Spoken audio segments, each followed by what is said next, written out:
Bonjour tout le monde, un petit vidéo pour vous montrer comment vous servir de votre plan de production pendant la saison de l'hiver. Donc pour faciliter votre été, on va tout de suite rentrer les jobs que vous signez dans votre plan de production. Ça va être pas mal plus facile d'arranger vos flûtes pendant l'été. Donc premièrement, on ouvre le fichier maître et on vient dans l'onglet plan de production ici. Ce qu'il y a dans le fichier, très simple, une petite légende ici. Ensuite, la date, équipe 1, équipe 2, équipe 3. Ça peut être des équipes de 2 ou de 3 peintres, ça va dépendre de chaque cas. Ensuite, pour les dates, la date que vous allez commencer, ça peut être variable. Là. Ça va surtout dépendre de quand est-ce que vous finissez l'école. Donc, vous pouvez arranger votre tableau pour que les dates fitent. Là, parce que ici, on a rentré une date, puis toutes les autres, c'est plus 1 pour la journée. Donc, vous avez juste à changer la première date ici. Par exemple, mettons que je sais que je finis ici, là, mettons le vendredi 6 mai, puis je sais que je vais commencer à peinturer juste lundi le 9 mai. Bien ici, je vais mettre le jeudi ici, jeudi le 5 mai. Donc, 05, 05. Donc, ça devient jeudi 5 mai. Paf, toutes les dates ils vont changer ici. Puis ça va fitter, je vais pouvoir commencer ici. Quelque chose d'important aussi, la première semaine, évidemment, c'est une semaine de formation pour vos peintres. Vous allez former une seule équipe à la fois. Donc, on ne va pas remplir l'horaire de toutes les équipes en même temps. La première semaine, on forme l'équipe 1. Il y a juste l'équipe 1 qui travaille. Donc, équipe 2 et équipe 3, on vient ici mettre en gris pour être certain de ne pas céduler rien à eux autres. La deuxième semaine, ici, du 16 au 20, la première équipe travaille toujours, mais la deuxième équipe va commencer sa formation. Alors, la troisième équipe ne travaillera pas. Fait qu'on vient la mettre en gris. Puis, la troisième semaine, les trois équipes vont travailler. Bon, là, on va faire comme si c'était des équipes de 2 peintres. Parce qu'une business du club du président, ça ressemble pas mal à ça. C'est soit 2 équipes de 3 ou 3 équipes de 2. Ça va dépendre de la grosseur de vos jobs. Si vous avez un territoire qui a des grosses jobs, ça va peut-être être plus avantageux d'avoir 2 équipes de 3. Mais si vous avez plus de petites jobs, c'est plus facile avec 3 équipes de 2. Donc, on va faire comme si on avait 3 équipes de 2 peintres. À chaque semaine, vos peintres, vous allez les faire travailler 40 heures par peintre. Par contre, on va leur céduler juste 35 heures par semaine de travail. De cette façon-là, on va s'assurer de ne pas prendre de retard si jamais il y a des petites complications sur quelques jobs. Parce qu'on ne veut pas tout déléguer tous les jobs pour les prochaines semaines. Si on ne réussit pas à finir une job un vendredi ou un samedi, un dimanche, ben, on ne veut pas être obligé de délayer toutes les autres des autres semaines. Alors, on va juste mettre 35 heures par semaine pour chaque peintre. Alors, on a un total de 70 heures par équipe par semaine. Donc ici, il faut que je me cédule 70 heures de job. Ici, un autre 70 heures. Ici, un autre 70 heures, etc. Fait qu'on va y aller comme ça. Mettons que je viens de signer un contrat. On est au mois de janvier. Là, je dis au client, j'ai mon plan de production, je peux tout de suite vous mettre. Ce que je fais, je regarde avec lui, je lui demande, est-ce que vers début ou mi-mai, est-ce que ça vous conviendrait? Oui, parfait, je vous rentre. Donc, Alain Proviste, numéro de téléphone. Bon, on met son vrai numéro de téléphone. Ici, $, c'est le montant de la job avant taxe. Donc, on va y aller pour, mettons, un 2500$ pour la job. Les heures, c'est le nombre d'heures que vous avez calculé pour faire les travaux. Donc, dans ce cas-là, ce serait peut-être un 45 heures. GoSheet, c'est une feuille de temps que vous allez faire pour vos peintres. C'est une feuille qui ressemble un peu à votre feuille d'estimation, mais qui est présentée d'une manière différente pour que ce soit plus simple pour vos peintres pour comprendre combien de temps ils ont pour peinturer quelle affaire. Fait que c'est important de bien la faire. C'est important de la faire pendant l'hiver pour ne pas être obligé de rusher cet été. Alors, à chaque fois que vous allez signer un contrat, vous allez créer votre GoSheet. Et bon, évidemment, pendant CE1, il va y avoir une formation là-dessus. On va vous montrer comment faire. Mais grosso modo, ce n'est pas très compliqué. Donc, ici, on vient mettre un X quand c'est fait. Alors, mettons que j'ai déjà fait ma GoSheet. Je viens mettre un X ici.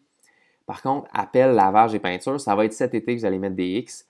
Le X pour l'appel, c'est 2 semaines avant mettons avant le lundi 9 mai, je vais appeler mon client, je vais lui dire bonjour, je lui donne des petites nouvelles, vous êtes toujours le 9 mai dans mon horaire, blablabla. On va venir laver à pression bientôt, entre telle et telle date, etc. Fait que c'est juste le premier contact avec le client. Est-ce que ça a été fait? Oui, on met un X. Lavage, c'est quand le lavage à pression ou le lavage à la main a été fait. Et peinture, vous mettez un X quand vous avez en votre possession la peinture de départ. On sait qu'on achète juste la moitié de la peinture, puis que le reste, on va le racheter plus tard pendant la job parce qu'on veut être certain de ne pas en acheter trop. Donc, une fois que la peinture de départ est achetée, on vient mettre un X. Donc là, pendant l'hiver, on n'aura pas de X ici. Ensuite, selon le nombre d'heures ici, on va déterminer combien de jours que la job va durer. Donc, par exemple, on a dit que chaque peintre, on avait 35 heures par semaine.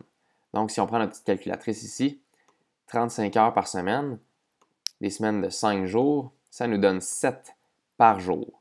On a 2 peintres dans l'équipe, donc ça nous donne 14 heures de travaux par jour.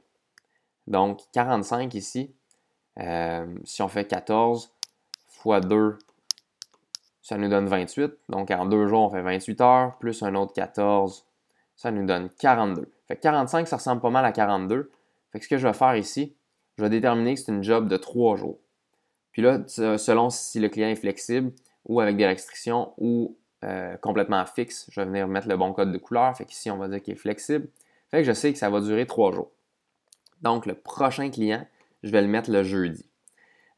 Si c'est, par exemple, le prochain client, j'ai Madame Tremblay, mais elle est en vacances tout ici, ben, à la place que je vais faire, je vais tout simplement la mettre ici ou ici, là, il n'y a pas d'importance. Donc, Madame Tremblay, une job de, mettons, 1000 $, c'est 22 heures. La gauchite est faite. Donc, 22 heures, ça va être une job de 2 jours. Puis, on va la mettre en jaune, étant donné qu'elle n'est pas disponible avant. Puis moi, ce que j'aime bien, c'est marquer une petite note ici, là, dans la petite case où il n'y a rien. Je peux marquer vacances jusqu'au, mettons qu'elle est là, 14 mai. Voilà. Fait que je sais que je ne pourrais pas la devancer, même si je prends de l'avance dans mon plan. Je vais devoir devancer quelqu'un d'autre. Là, ensuite, je vais faire une autre soumission. Puis ici, je sais que j'ai besoin de 70 heures moins 45. Donc, ce serait une job de 25 heures. Donc, je vais marquer ici 25. Il faut que j'aille une job de 25 heures. Fait que si la prochaine job que je signe, c'est une job de 40 heures, par exemple, ben, je ne pourrais pas la mettre ici. Donc, je vais venir la mettre, par exemple, ici. Madame, je ne sais pas, Conrad. C'était une job de 40 heures, de, mettons, 2200 $. Ma gauchite n'est pas faite, fait que je ne mets pas de X. Puis elle était assez flexible. Une job de 3 jours ici, on vient la mettre en vert. Oh, prochaine soumission, une job de 23 heures. Ben là, c'est pas 25, mais on s'entend que c'est quand même proche. Fait que je vais venir la mettre ici. Monsieur Ciccone. Une job de 25 heures, donc environ 1300 $. En fait, c'est 23 heures. Puis ma gauchite est faite. Lui, il était flexible, donc je viens le mettre aussi en vert. Donc, vous commencez à bâtir votre plan comme ça. Puis, c'est important que ça ici, il faut que ça ressemble à 70. Ici, j'ai 68. On s'entend, je ne vais pas mettre un 2 heures de Madame Tremblay ici juste pour combler. Là. C'est autour de 70. Si ça avait donné 71, 72, on s'entend que ça aurait été bon pareil. On veut que ce soit le plus proche possible de 70, mais il ne faut pas virer fou non plus. Fait qu'ici, ça va être environ une job de 48 heures que je veux. Parce que, voilà, ça donne 70. Puis ici, une job de 30 heures. Fait que faites juste commencer à bâtir votre plan. En faisant ça, vous rentrez les jobs au moment qu'ils veulent. Même si vous signez quelqu'un pendant le mois de janvier, s'il veut au mois d'août, ben on vient le mettre au mois d'août. Fait qu'on descend ici, parfait, Madame ou. Puis on vient faire notre go sheet. Go sheet, elle est ici. Les heures, ce serait par exemple 33 heures. Puis une job de 1700 $. Puis ça, on sait que c'est une job qui a des petites restrictions parce qu'elle est en vacances avant.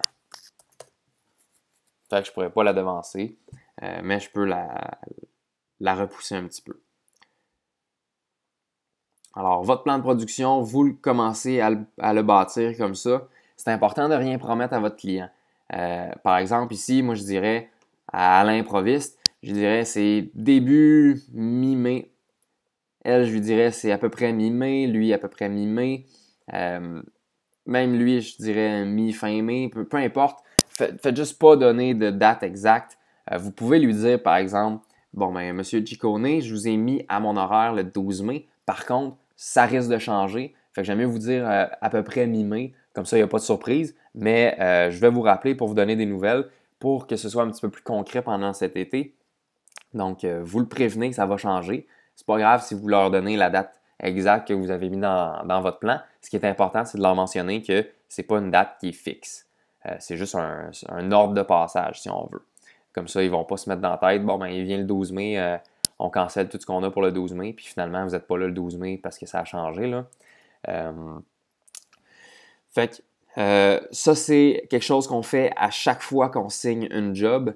On vient la mettre dans votre plan. Parce que cet été, si vous arrivez mi-avril pour bâtir votre plan, puis que vous avez 20-30 contrats de signés, ben, je vous garantis que vous n'allez pas vous souvenir qu'est-ce que vous aviez dit à qui. Fait que vous allez être pas mal plus pogné.